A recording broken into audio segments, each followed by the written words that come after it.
Hello friends and welcome back to my channel. तो friends आज की वीडियो में हम बताने वाले हैं जो Indian navy SSR double and MR के लिए फ्रेंड्स अभी तक जो नोटिफिकेशन रिलीज नहीं की गई है उसके बारे में, क्योंकि फ्रेंड्स काफी सारे कैंडिडेट परेशान है कि इसका जो है अप्लाई डेट 29/3/2022 से स्टार्ट होने वाले थे, बट अभी तक फ्रेंड्स जो है इसका अप्लाई डेट शुरू नहीं हुआ है। ठीक है, तो इसका क्या कारण है, क्या इंडियन नेवी चेंज करने वाली है, क्या सबको एडमिट कार्ड आएगा एंड जो है फ्रेंड्स शॉर्टलिस्ट नहीं करने वाली है। तो आज की वीडियो में आप सभी को फ्रेंड्स हम बताएंगे कि इंडियन नेवी का जो है अप्लाई डेट का जो लिंक है क्यों एक्टिवेट नहीं हुआ है, क्या इसमें चेंजेस कुछ देखने को मिलेंगे, क्या इंडियन नेवी को जो सुप्रीम कोर्ट ने जवाब तलब किया था उस पर याचिका दायर किया गया था तो क्या उसका प्रभाव फ्रेंड्स देखने को मिला है, तो क्या इसी की वजह से जो है अभी तक इंडियन नेवी जो है अपनी ऑफिशियल साइट पे अपना जो है ऑफिशियल नोटिफिकेशन रिलीज नहीं की है। तो आज की वीडियो में आप सभी के लिए फ्रेंड्स काफी इंपॉर्टेंट है, आप लोग वीडियो को बिल्कुल भी स्किप मत कीजिएगा। यदि आप मेरे चैनल पर पहली बार आए हैं तो चैनल को सब्सक्राइब करें और बेल आइकन घंटी को प्रेस कर दें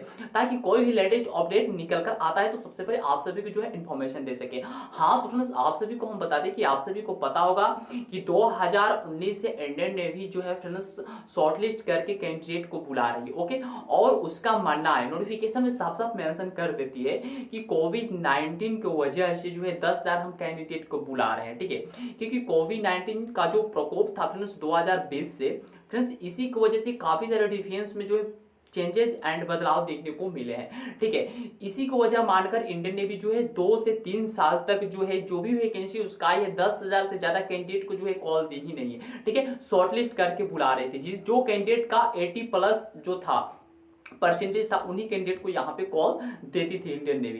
तो इस बार जो है फ्रेंड्स इंडियन नेवी के वैकेंसी 2500 आया हुआ है एसएसआर एंड डबल ए को मिला करके। ठीक है, बट इसका जो है फ्रेंड्स अभी तक इंडियन नेवी के ऑफिशियल साइट पे इसका ऑफिशियल नोटिफिकेशन रिलीज नहीं किया गया है। तो इसका क्या कारण है कि अभी तक इसका जो है ऑफिशियल नोटिफिकेशन जारी नहीं किया गया है, क्योंकि आप सभी को फ्रेंड्स देखने को मिला होगा कि सरकारी रिजल्ट.com एंड सरकारी एग्जाम.com पे आप सभी को ये जो है प्राइवेट साइट है। ठीक है, सरकारी रिजल्ट या सरकारी एग्जाम जो भी ये साइट आप सभी को देखने को मिले होंगे, फास्ट जॉब सर्च ये प्राइवेट जो है फ्रेंड्स साइट है। तो इस पे जो जब भी इंडियन नेवी का नोटिफिकेशन आता था तो उससे पहले इस पे रिलीज कर दिया जाता था कि जो है एसएसआर डबल ए या कोस्ट गार्ड जो भी डिफेंस का वैकेंसी आता है सबसे पहले यहाँ आप सभी को देखने को मिल जाता है नोटिफिकेशन। बट इस बार क्या हुआ है फ्रेंड्स कि जो ऑफिशियल नोटिफिकेशन रिलीज हुआ था वो फेक है या फ्रेंड्स रियल है, तो इसको लेकर के काफी फ्रेंड्स जो है वो चल रहा है कि इंडियन नेवी की तरफ से जारी किया गया या कोई फेक मतलब वायरल कर दिया है। तो फ्रेंड्स आप सभी को हम बता दें कि अभी तक इंडियन नेवी की तरफ से ऑफिशियल साइट को जो है अपना नोटिफिकेशन जारी नहीं की हुई है। ठीक है, बट ये वैकेंसी आने वाली है तो इसका जो है फ्रेंड्स अभी तक ऑफिशियल जो इंडियन नेवी का ऑफिशियल साइट है उस पर रिलीज क्यों नहीं किया गया है एंड जो है इसका अप्लाई डेट 29/3/2022 से स्टार्ट होने वाला था तो इसका अभी तक अप्लाई शुरू क्यों नहीं हुआ है। तो फ्रेंड्स आप सभी को हम बता दें कि इंडियन नेवी की जो भी रिक्रूटमेंट होती है, जो भी भर्तियां होती है, तो फ्रेंड्स उसमें जो है ऑफलाइन एग्जाम हो रहे हैं अभी के डेट में। ठीक है, इससे पहले आप सभी को फ्रेंड्स समझना चाहिए कि भारत जो है एक डिजिटल इंडिया फ्रेंड्स बोला जा रहा है, क्योंकि डिजिटल युग में हम लोग आ गए हैं। तो इंडियन नेवी के फ्रेंड्स ये भी जो है बदलाव करना चाहिए कि अभी के समय में जो कि भारत के 3 प्रमुख सेना है, इंडियन आर्मी, इंडियन एयरफोर्स और इंडियन नेवी, तो ये भारत के अभिन्न अंग है तीनों फोर्स। तो इन सभी को फ्रेंड्स समझना चाहिए इंडियन नेवी को कि जो है डिजिटल इंडिया और डिजिटल युग चल रहा है तो कम से कम जो भी कैंडिडेट है सबको इसमें अधिकार मिलना चाहिए।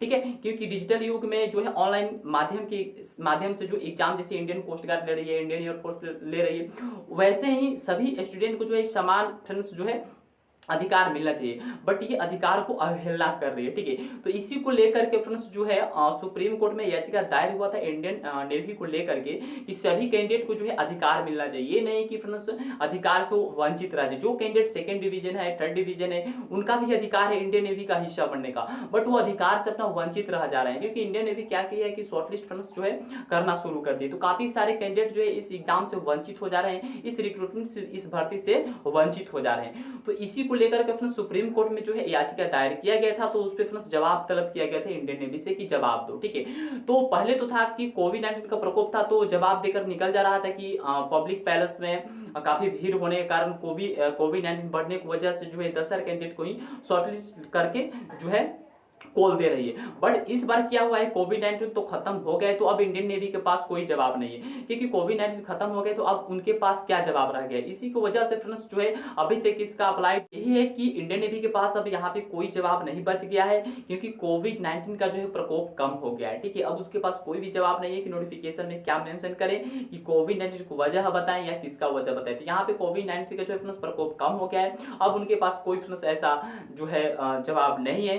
तो मेरे ख्याल से, मेरे देखने से फ्रेंड्स लग रहा है कि इस बार जो है जो वैकेंसी 2000 प्लस आए हुए यानी 2500 के लगभग सभी का कॉल आएगा और सभी कैंडिडेट यहाँ पे फॉर्म को अप्लाई करेंगे एंड सभी का एडमिट कार्ड आएगा। बट यहाँ पे एक और डाउट हो रहा है फ्रेंड्स, काफी सारे कैंडिडेट का कहना था कि क्या इसमें एज रिलैक्सेशन देखने को मिलेगा, क्योंकि कोविड-19 की वजह से 2 साल भर्तियां जो है इंडियन नेवी की तरफ से नहीं आई हुई थी। तो फ्रेंड्स आप सभी को हम बता दें कि 3 डिफेंस है, जैसे Indian navy, Indian army, Indian air force, इसमें आप सभी को एज रिलैक्सेशन बहुत ही कम चांस होता है एज रिलैक्सेशन मिलने को, क्योंकि फ्रेंड्स आप सभी को बता दें कि पैरामिलिट्री फोर्स में आप सभी को एज रिलैक्सेशन देखने को मिल जाता है, बट इसमें आप सभी को देखने को नहीं मिलेगा। बट यहाँ पे चांसेस पूरी बनती है फ्रेंड्स कि आप सभी को एडमिट कार्ड सभी कैंडिडेट को आएंगे, आप सभी को परेशान होने की जरूरत नहीं है, क्योंकि फ्रेंड्स आप सभी को पता होना चाहिए कि Indian air force, Indian navy, Indian army ये भारत के जो है भारतीय सेना का अभिन्न अंग है।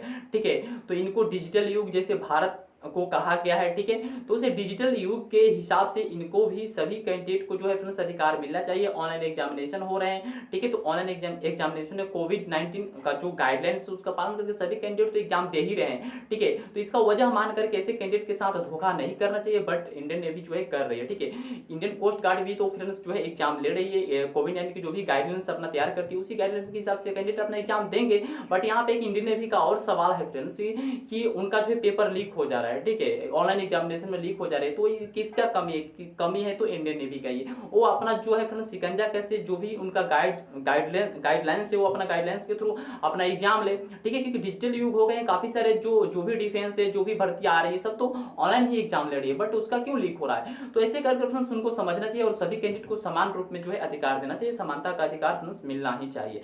ठीक है, क्योंकि भारत एक लोकतंत्र देश है, सबका अधिकार होनी ही चाहिए। ठीक है, तो ऐसे फ्रेंड्स नहीं करना चाहिए कैंडिडेट के साथ। और आप सभी को पता होगा कि भारत जो है 75वां जो स्वतंत्रता दिवस मना रहा है, 75 साल को हो गए हैं। तो फ्रेंड्स डिजिटल युग में हम लोग आ गए हैं, तो ऐसा इंडियन नेवी को नहीं करना चाहिए, क्योंकि फ्रेंड्स आप सभी को तो पता होगा कि जो यूपीएससी भारत के सबसे टॉप एग्जाम किसको माना जाता है, तो यूपीएससी को, जिसको हम बोलते हैं इंडियन पब्लिक सर्विस कमीशन, जिसको हम बोलते हैं संघ लोक सेवा आयोग हिंदी में। ठीक है, तो अभी तक जो है परसेंटेज बेस पे किसी भी कैंडिडेट को फ्रेंड्स जो है कॉल नहीं देती है। ठीक है, यदि आप 3rd डिवीजन भी है ना तो आपको वहां पे कॉल फ्रेंड्स देखने को मिल जाएगा और आप एग्जाम भी देंगे। यूपीएससी के यही कहना है कि हम ये नहीं देखते हैं कि जो है कौन से कैंडिडेट टॉप है और कौन 3rd डिवीजन है, 2nd डिवीजन, 1st, उसका इससे कोई मतलब नहीं है। उसका कहना है कि हम जो एग्जाम करवा रहे हैं उसमें आप क्वालिफाई करके दिखाइए, आपको IAS IPS जरूर बना देंगे। तो ऐसे इंडियन नेवी को भी करना चाहिए फ्रेंड्स कि कोई भी कैंडिडेट 3rd डिवीजन हो, 1st डिवीजन हो, परसेंटेज हो, टॉप हो, उससे कोई मतलब नहीं होना चाहिए। वो जो अपना सिलेबस उसका है उसको एग्जाम जो कैंडिडेट क्वालिफाई कर जाएंगे, पास कर जाएंगे, उसको फ्रेंड्स अधिकार मिलना चाहिए। ठीक है, तो ऐसे करना चाहिए। ठीक है, बट यहाँ पे नहीं हो रहा है, तो फ्रेंड्स आप सभी को जो है टेंशन नहीं लेना है। आप सभी को बहुत ही जल्द Indian navy SSR and AA and MR को आप सभी को फ्रेंड्स देखने को मिल जाएगी भर्ती और आप सभी को सभी का कॉल आएगा। तो ऐसे फ्रेंड्स आप लोग समझ गए होंगे। यदि आप सभी को कोई भी इस भर्ती से रिलेटेड डाउट है तो आप लोग कमेंट सेक्शन में पूछ सकते हैं, हम उसका रिप्लाई जरूर देंगे। तो फ्रेंड्स आज के लिए बस इतना ही। जय हिंद।